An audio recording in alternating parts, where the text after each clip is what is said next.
अस्सलामुअलैकुम friends, zero से hero English course की आज क्लास नंबर 4 है। दोस्तों, अक्सर स्टूडेंट्स के जहन में एक बात बहुत ज़्यादा आती है, वो ये कि जब भी वो इंग्लिश बोलने लगती हैं उनकी ज़ुबान पर इंग्लिश नहीं आती, यानी उनके लिए इंग्लिश बोलना थोड़ा सा मुश्किल हो जाता है। तो दोस्तों, अगर आप चाहते हैं कि जब भी आप इंग्लिश बोलने लगें आपकी ज़ुबान पर इंग्लिश खुद ब खुद आ जाए, तो आज की क्लास में मैं आपके लिए एक इंटरेस्टिंग तरीका लेके आया हूँ। आपको मैं उसकी प्रैक्टिस करवाऊँगा और यकीन करें अगर आप इस तरीके को अच्छे से फॉलो कर लेते हैं तो इंग्लिश खुद ब खुद आपकी ज़ुबान पर आ जाएगी। दोस्तों, इस कोर्स का मकसद आपको ज़ीरो से हीरो बनाना है और ये तभी पॉसिबल होगा जब हम आपको बिल्कुल बच्चों की तरह इंग्लिश स्पीकिंग की प्रैक्टिस करवाएंगे। तो चलें दोस्तों, हमारे आज की क्लास का आगाज़ करते हैं, लेकिन उससे पहले आपसे रिक्वेस्ट है आप हमारे चैनल को लाजमी सब्सक्राइब करें और साथ में बेल आइकन को भी प्रेस कर दें। अगर आप हमारी प्रीवियस 3 क्लासेस देखना चाहते हैं उन तमाम क्लासेस के लिंक्स आपको इस वीडियो के नीचे डिस्क्रिप्शन में बआसानी मिल जाएंगे। तो चले फ्रेंड्स, हमारे आज की क्लास नंबर 4 का बाकायदा आगाज़ करते हैं। दोस्तों, सबसे पहले हम आपको इंग्लिश कन्वर्सेशन की प्रैक्टिस करवाएंगे। ये इंग्लिश कन्वर्सेशन या इसे आप डायलॉग भी कह सकते हैं, ये 2 लोगों के दरमियान किया जाता है, जैसा कि ए और बी। तो आज का लेसन दोस्तों आपके लिए काफ़ी ज़्यादा इंटरेस्टिंग और बहुत ज़्यादा यूज़फुल होने वाला है अगर आप चाहते हैं कि आपकी ज़ुबान पर इंग्लिश खुद ब खुद आ जाए। सबसे पहले हम आपको इंग्लिश कन्वर्सेशन सिखाएंगे जो कि आम तौर पर 2 दोस्त आपस में कर रहे होते हैं। तो स्टार्ट करते हैं। दोस्तों, अगर ए बी से मिलेगा तो सबसे पहले ए क्या कहेगा? Good morning. आगे आप उस शख्स का नाम मेंशन कर सकती हैं। दोस्तों, फ़र्ज़ करें कि आप किसी के साथ मुलाकात कर रहे हैं, ठीक है। आप ये कन्वर्सेशन ख़ुद पे भी अप्लाई कर सकते हैं। जैसे ही आप किसी को मिलते हैं तो आप क्या कहते हैं? Good morning. अगर सुबह का टाइम होगा तो आप गुड मॉर्निंग कहेंगे, अगर दोपहर का टाइम होगा आप गुड आफ्टरनून कहेंगे, शाम का टाइम होगा तो आप गुड इवनिंग कहेंगे। अस्सलामु अलैकुम। तो आगे से बी क्या जवाब देगा? Good morning. याद रखिएगा दोस्तों, जिस तरह ए सवाल करेगा या कोई बात करेगा उसी तरह आगे बी जवाब देगा। गुड मॉर्निंग, गुड आफ्टरनून या गुड इवनिंग, जो भी नाम होगा आगे वो आप मेंशन कर देंगे। उसके बाद आप हालचाल पूछेंगे। ए आपसे हालचाल पूछेगा, how are you, how are you. अगर आप किसी दोस्त से काफ़ी अरसे बाद मुलाकात कर रहे हैं तो आप कहेंगे हाउ डू यू डू। आमतौर पर इस सेंटेंस का गलत तरीके से इस्तेमाल किया जाता है, तो ऐसा शख्स जिससे आप रोज़ाना मुलाकात कर रहे होते हैं आप उसके लिए हाउ डू यू डू का इस्तेमाल हरगिज़ नहीं करेंगे, ठीक है। तो आप किसी शख्स से अगर बहुत अरसे बाद मुलाकात कर रहे हैं तो आप क्या कहेंगे? हाउ डू यू डू, ठीक है। हाउ आर यू, आप कैसे हैं। आगे बी क्या कहेगा? I am fine, thank you. दोस्तों, ये बहुत ही प्यारा तरीका है। सबसे पहले तो उसने ये बता दिया बी ने कि मैं ठीक हूँ, उसके बाद ए का शुक्रिया अदा भी कर दिया, ओके। तो उसके बाद बी ने साथ में एक सवाल कर दिया, how are you busy these days. क्या बन रहा है आजकल, यानी आजकल क्या हो रहा है, आजकल तुम बहुत ज़्यादा मसरूफ़ हो। दीज डेज का माना होता है आजकल। नाउ डेज का वर्ड भी आप यूज़ कर सकते हैं या दीज डेज, तो दोनों वर्ड्स में से आप कोई भी वर्ड यूज़ कर सकते हैं। या यहाँ पर आप ये भी कह सकते हैं where are you busy nowadays, आजकल आप कहाँ मसरूफ़ हैं। तो उसके बाद एक कहेगा नथिंग इन पर्टिकुलर, कुछ ख़ास नहीं। ये वाली बात आप कर रहे होते हैं कि यार कुछ ख़ास नहीं, ठीक है, जस्ट पब्लिशिंग बुक्स। तो आप अपनी सिचुएशन के मुताबिक बताएंगे जो भी आप काम कर रहे होंगे। फॉर एग्जाम्पल आप कह सकते हैं just uploading videos on YouTube, कुछ ख़ास नहीं, बस मैं यूट्यूब पर वीडियोज़ अपलोड कर रहा हूँ या मैं लेक्चर्स को सुन रहा हूँ, ठीक है। तो आगे से बी क्या कहेगा? Oh you are publishing books, आप किताबें शाया कर रहे हैं। And you say that you are doing nothing. अब देखो यहाँ पर उसने क्या बात की है कि भाई आप तो कोई काम कर रहे हैं लेकिन आपने कहा कि आप कुछ भी नहीं कर रहे। जैसा कि आप कह सकते हैं oh you are uploading videos and you say that you are doing nothing, और फिर आप कहते हैं कि कुछ नहीं कर रहे। Okay, yes I am telling you the truth, हाँ मैं आपको ठीक ही तो बता रहा हूँ। Yes I am speaking the truth भी कह सकते हैं। Yes I am not lying to you, जी हाँ मैं आपसे झूठ नहीं बोल रहा। बट हाउ, लेकिन कैसे, पर कैसे। Dear this is like looking busy doing nothing. अच्छा, ये वाला मुहावरा इस्तेमाल किया जाता है जब आप ये कहना चाहते हैं कि मतलब एक बंदा मसरूफ़ तो लग रहा है लेकिन वो कुछ नहीं कर रहा, तो ये वाला मुहावरा तब इस्तेमाल किया जाता है। Dear this is like looking busy doing nothing. जब ए ये बात करेगा तो बी फिर वही सवाल करेगा, लेकिन कैसे मुझे आपकी ये बात समझ नहीं आ रही कि आप कह रहे हैं कि बिजी तो हूँ लेकिन कुछ नहीं कर रहा। ठीक है, तो ए आगे से बात करेगा, that's because it's not a profitable business, इसलिए कि ये कोई मुनाफा बख्श कारोबार थोड़ी है। दैट्स बिकॉज, ऐसा इसलिए है। दैट्स बिकॉज का माना क्या होता है? ऐसा इसलिए है। It is not a profitable, profitable मुनाफा बख्श कारोबार, that's because it's not profitable business. तो आगे से भी कहेगा रियली बडी, ये वाला सेंटेंस हम आमतौर पर इस्तेमाल कर रहे होते हैं। तो आगे से भी कहेगा रियली बडी, बड़ी हम दोस्त को कहते हैं, वाकई यार। तो ए कहेगा yes buddy we are just making both ends meet. अच्छा दोस्तों, अगर कोई शख्स बहुत मुश्किल से गुजारा कर रहा होता है, अपने घर को चला रहा होता है, तो यहाँ पर ये जो टर्म यूज़ की जाती है, जो वर्ड्स यूज़ किए जाते हैं, वो ये वाले यूज़ किए जाते हैं। We are just making both ends meet. Both ends meet का माना होता है मुश्किल से गुजारा करना। Yes buddy we are just making both ends meet. B कहेगा दैट्स राइट। दैट्स राइट का माना क्या होता है? बहुत अच्छा है। One should always be doing one thing और दी अदर, बस कुछ ना कुछ करते रहना चाहिए, फ्री नहीं रहना चाहिए। वन शुड ऑलवेज, ऑलवेज हमेशा, one should always be doing one thing, कोई एक काम करते रहना चाहिए या कोई दूसरा काम लाजमी करते रहना चाहिए। ये कहेगा well and what are you doing. अब यहाँ पर उसकी बात ख़त्म हो गई है, तो ए पूछ रहा है बी से and what are you doing, अच्छा तो तुम क्या कर रहे हो, आपकी क्या मसरूफियत है? तो बी कहेगा oh no leave it dear tell you later. Oh no leave it dear, ये बात छोड़ दो, तुम्हें बाद में बताऊंगा, फिर कभी बताऊंगा। तो आगे से ए कहेगा एज यू विश, ठीक है जैसे आपकी मर्जी। Okay see you next time, यहाँ पर ये कह सकते हैं कि I see you next time, see you some other time, ठीक है। और आप ये भी कह सकते हैं it was nice talking to you. तो अगर आप किसी को ये कहना चाहते हैं कि आपसे फिर मुलाकात होगी, आप कह सकते हैं will meet you again soon, will meet you again soon, आपसे फिर मुलाकात होगी। तो फ्रेंड्स, यहाँ तक आपको मैंने कन्वर्सेशन यानी डायलॉग सिखाया है जो कि दो दोस्तों के दरमियान किया जाता है। अब ज़रा आपको एक डायलॉग की प्रैक्टिस करवाते हैं जो कि एक कॉलेज के लड़का और लड़की के दरमियान जो गुफ्तगू होती है, किस तरह के वो इंग्लिश सेंटेंसेस का इस्तेमाल करेंगे। अब ज़रा आपको इसकी प्रैक्टिस करवा देते हैं। सबसे पहले ए कहेगा these girls show their vanity for nothing.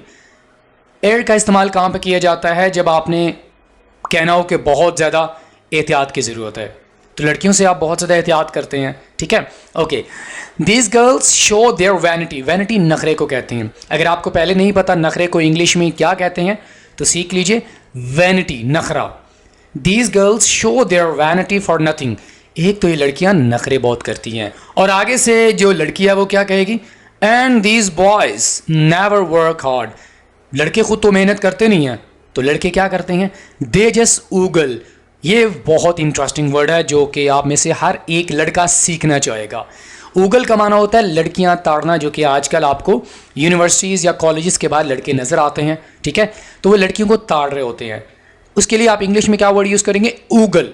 और ताड़ने वाले को इंग्लिश में ऊगलर कहते हैं, ठीक है। They just ogle at girls and ask them for notes, ये लड़कियां ताड़ते रहते हैं और फिर नोट्स लड़कियों से मांगते फिरते हैं। उसके बाद लड़का कहेगा mind you this is rigging. Rigging का माना होता है धांधली, ठीक है। माइंड यू का माना होता है बस बस रहने दो, एहतियात से, दिस इज रिगिंग। तो आगे से बी कहेगा yes I am telling you the truth, यानी लड़की क्या कह रही है? जी हाँ मैं ठीक कह रही हूँ, ये कोई धांधली नहीं है। तो यहाँ पर आप कौन से सेंटेंसेस का इस्तेमाल कर सकते हैं? आई एम स्पीकिंग द ट्रूथ, मैं सच कह रही हूँ, या आई एम नॉट लाइंग। उसके बाद लड़का कहेगा इम्पॉसिबल, ना बाबा ना, नामुमकिन। You are not suppose to be a doctor, जिस तरह हम आमतौर पर कहते हैं ना, पढ़ पढ़ के आपने कौन सा इंजीनियर बन जाना या डॉक्टर बन जाना, तो ये वो वाला सेंटेंस है, ठीक है। इम्पॉसिबल, नामुमकिन। You are not suppose to be a doctor, पढ़ पढ़ के आपने जैसे वाकई डॉक्टर बन जाना हो। तो आगे से बी कहेगा वाई नॉट, क्यों नहीं?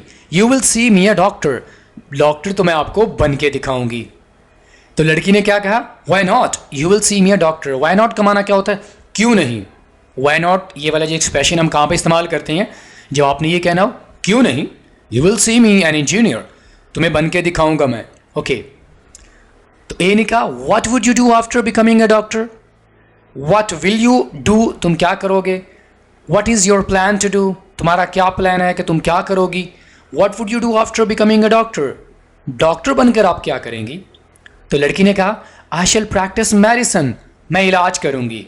प्रैक्टिस का माना होता है मशक करना, मेडिसिन दवाई, तो आई शैल ट्रीट भी कह सकते हैं, आई शैल डू ट्रीटमेंट, मैं इलाज करूंगी, ठीक है, आई शैल प्रैक्टिस मेडिसिन। उसके बाद ए ने कहा you will do the hell, ये वाला एक्सप्रेशन हम आमतौर पर इस्तेमाल कर रहे होते हैं कि खाक इलाज करोगे आप। Home would you cure, cure का माना इलाज करना, ठीक करना, आप किसका इलाज करेंगी? तो आगे से लड़की ने कहा the crazy fellow like you, crazy fellow आप जैसे पागलों का इलाज करूंगी। ए ने कहा ओ टेरिफिक, टेरिफिक का माना होता है जबरदस्त, wow, a new relation will develop with you, चलो कोई तो ताल्लुक पैदा होगा। रिलेशन का माना होता है ताल्लुक, डेवलप का माना पैदा होना, इस्टेब्लिश होना। तो आगे से बी ने कहा that's really nice to hear, ये सुनकर बहुत अच्छा लगा। दोस्तों यहाँ तक हमने आपको कन्वर्सेशन सिखाई है जो कि एक कॉलेज के लड़का और लड़की के दरमियान की जाती है। अब ज़रा आपको हम कन्वर्सेशन सिखाते हैं जो दो कारोबारी लोग आपस में मिलकर इंग्लिश में कन्वर्सेशन करते हैं। अब ज़रा आपको उसकी प्रैक्टिस करवाते हैं। सबसे पहले ए ने कहा hello Farooq how are you, तो ये वाला तो सेंटेंस आमतौर पर बोला जाता है, सबसे पहले आप उसका नाम लेते हैं, उसके बाद आप हाल चाल पूछते हैं। Hello Farooq how are you sir and how is your business going on, आपके मिजाज कैसे हैं जनाब और आपका कारोबार कैसा जा रहा है। How is your business going on, आपका कारोबार कैसा जा रहा है, या आप सिंपली ये भी कह सकते हैं हाउ इज़ योर बिजनेस, आपका कारोबार कैसा है।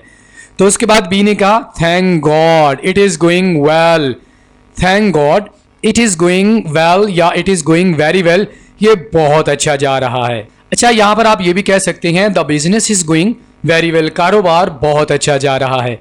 तो आगे से बी ने कहा well the season is in full swing these days, अच्छा अगर आपका सीज़न यानी आपका जो मौसम है वो अच्छा जा रहा है, आपका कारोबार अच्छा जा रहा है, तो उसके लिए एक वर्ड यूज़ किया जाता है इन फुल स्विंग। फुल स्विंग का माना होता है कि काम बहुत ज़्यादा अच्छा जा रहा है। Well the season is in full swing these days. तो आगे से बी ने कहा when did you come to Lahore, आप लाहौर कब आए, when did you come to Lahore. तो आगे से ए ने कहा आई हैव जस्ट रीच, अगर आप कहीं भी अभी अभी पहुंचे हैं तो आप क्या कहते हैं आई हैव जस्ट रीच, बस मैं अभी अभी आया हूं। Actually I was to buy, यहाँ पर बिजी नहीं होगा, actually I was to buy some stationery and books for my shop, दरअसल मुझे अपनी दुकान के लिए कुछ स्टेशनरी और किताबें खरीदना थी। तो बी ने कहा where do you buy it from, आप कहाँ से खरीदते हैं, वेयर डू यू बाय का माना खरीदना होता है, where do you buy it from या from which shop do you buy, आप कौन सी दुकान से खरीदते हैं। आगे से इन्हें कहा I buy the books for comparative exams from Dogar publishers and the books for school kids from Dogar's unique books. तो जहाँ से भी आप कोई सामान खरीदते हैं, आप किताबें खरीदते हैं, आप डिफरेंट जगहों से खरीदते हैं, तो आप उस जगहों का नाम मेंशन कर देंगे। ओके तो आगे से बी ने कहा and where do you buy the stationery from, और आप स्टेशनरी कहाँ से खरीदते हैं, where do you buy the stationery from. तो ए ने कहा I buy it from different shops, ये मैं मुख्तलिफ दुकानों से खरीदता हूँ, I buy it from different shops. B ने कहा everyone is worried about price hike, महंगाई को इंग्लिश में इन्फ्लेशन या प्राइस हाइक कहा जाता है, यानी चीज़ों की कीमतों का बढ़ जाना। एवरीवन इज वरीड, परेशान है, अबाउट प्राइस हाइक। ए ने कहा देयर इट इज, जब कोई भी बात आपने पॉइंट की हो तो आप कहते हैं देयर इट इज, हाँ वाकई, but we can't do anything, लेकिन हम क्या करें, हम कुछ भी नहीं कर सकते, वी कैन डू नथिंग, हम कुछ भी नहीं कर सकते। तो बी ने कहा the things may take a happy turn, यहां पर एक उम्मीद की बात की जा रही है, हो सकता है कि हालात बेहतर हो जाएं। The things may take a happy turn.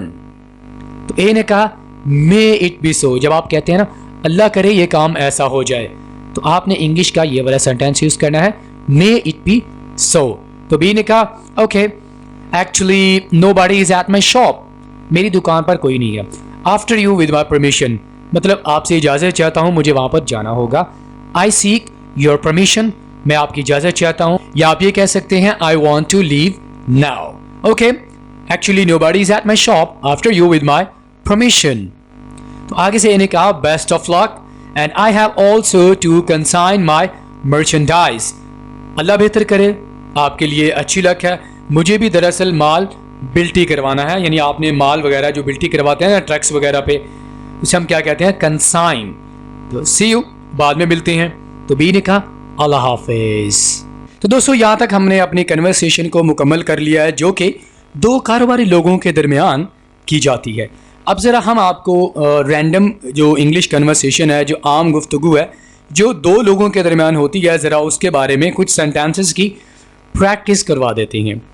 सबसे पहले ए कहेगा do you really think he will be able to do it.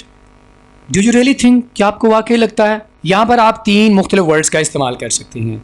Do you seriously think, do you honestly think, या डू यू ट्रूली थिंक। इन तमाम words का माना same ही है, क्या तुम्हें वाकई लगता है he will be able to do it. अब यहाँ पर आपके जहन में एक सवाल होगा कि यहाँ पर आना चाहिए do you really think that. दोस्तों ऐसा नहीं होता कि जिस तरह आप उर्दू में ट्रांसलेट करते हैं वैसे ही इंग्लिश में बोला जाए, ये ऐसा नहीं होता।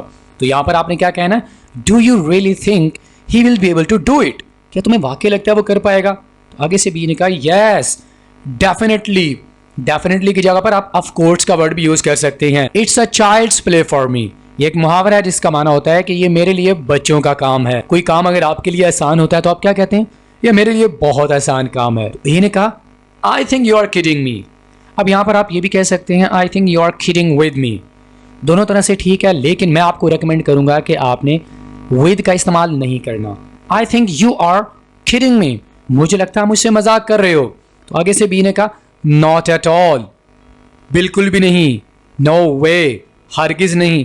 It's really not more than a child's play for me, ये वाकई मेरे लिए बच्चों के खेल से ज़्यादा नहीं है। मतलब क्या है, मतलब क्या है कि ये मेरे लिए बहुत ज़्यादा आसान है। It's really not a more than child's play for me. आगे से इन्हें कहा let's see whether you could do it और नॉट। लेट्स सी, ये अलग से हो गया, देखते हैं। दोस्तों याद रखिएगा जहाँ पर हमारे पास उर्दू में इस तरह के सेंटेंसेस आएंगे, कर सकते हैं या नहीं, कर सकते हैं या नहीं, तो उसके लिए हम वेदर या और का इस्तेमाल करेंगे। ठीक है, लेट्स सी, देखते हैं। वेदर आया कि यू कुड डू इट और नॉट, आप कर सकते हैं या नहीं कर सकते। आगे से बी ने कहा व्हाई, क्यों, व्हाट हैपेंड, क्या हुआ, डोंट यू ट्रस्ट मी, क्या आपको मुझ पे भरोसा नहीं। यहां पर दोस्तों आप ये भी कह सकते हैं do you not trust me, do you not trust me, क्या आपको मुझ पे भरोसा नहीं। Why, what happened, don't you trust me, don't you believe me, क्या आपको मुझ पे भरोसा नहीं। तो आगे से इन्हें कहा नथिंग लाइक दैट, ऐसा कुछ भी नहीं है। I haven't seen even a single person in my life who could do it, मैंने अपनी ज़िंदगी में ऐसा एक शख्स भी नहीं देखा जो ऐसा कर सके। नथिंग लाइक दैट, ये अलग से हो गया। ठीक है, nothing like that, I haven't, यहाँ पर हैवंट होगा। ठीक है, I haven't seen even a single person in my life जो ये कर सके। तो आगे से बी ने कहा बट टुडे, लेकिन आज, you will C such a person, आज आपको एक ऐसा शख्स नजर आएगा। ऑलराइट फ्रेंड्स, इसी के साथ ही आज की हमारी क्लास नंबर 4 यहीं पे मुकम्मल होती है। दोस्तों आज हमने आपको मुख्तलिफ जो टॉपिक्स हैं उस पर इंग्लिश कन्वर्सेशन करना सिखाई है। अगर आप चाहते हैं कि आपके लिए इंग्लिश बोलना आसान हो जाए और जब भी आप इंग्लिश बोलने लगे तो इंग्लिश आपकी ज़ुबान पर आ जाए, आप इन कन्वर्सेशंस को, जो मुख्तलिफ टॉपिक्स आपको मैंने सिखाई हैं, इनकी प्रैक्टिस लाजमी कीजिए। आपसे मुलाकात होती है नेक्स्ट किसी और लेक्चर के साथ। टिल देन अल्लाह हाफिज़।